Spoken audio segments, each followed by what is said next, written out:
How's it going, guys? So today we're going to be looking at these two questions here, and they kind of go hand in hand, 15 and 16. So, stone is thrown vertically upward with an initial speed of 19.5 meters per second. It will rise to a maximum height of. So, this one right away. Oop, I already have the answer now for you guys. Sorry, I worked it out right before just to make sure I have the right answer. Let's go ahead and see how I got that. So, you need to know the formula for height. And we know it's v squared divided by 2 little g. So what are we given? Well, we know that little g is 9.81, and we know that our velocity is given to us, and it's 19.5.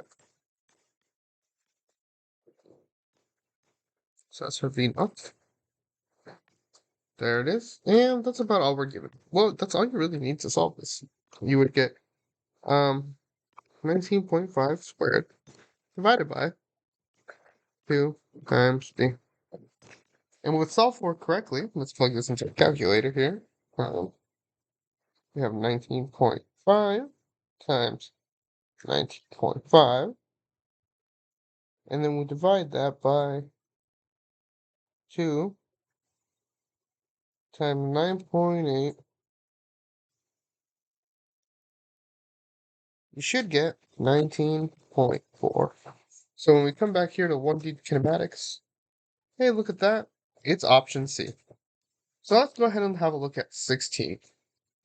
So when we look at question 16, a stone is released from the edge of a building roof 190 meters above the ground. Neglecting air resistance, the speed of the stone just before striking the ground is. Well, again, we can actually use the same formula to figure this one out. Only in this time, we're given different variables per se. We're not exactly given a velocity. You're only given a height.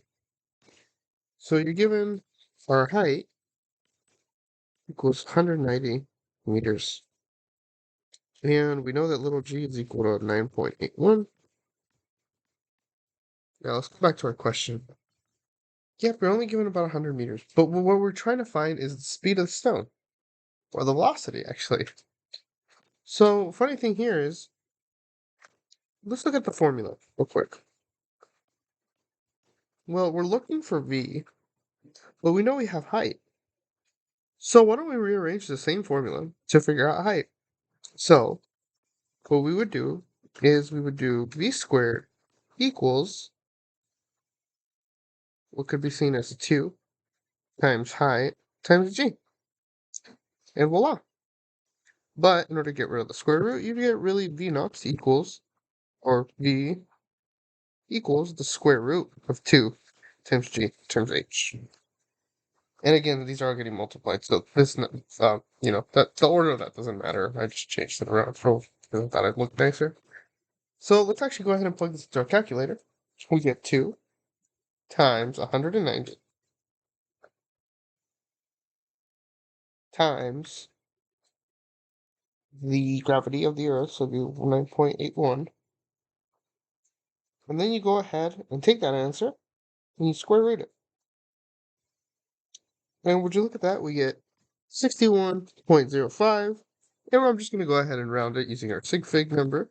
So we're just going to go ahead and 61 meters per second. And our answer should be B. Anyways, I hope this helped, guys, and I'll see you in the next video.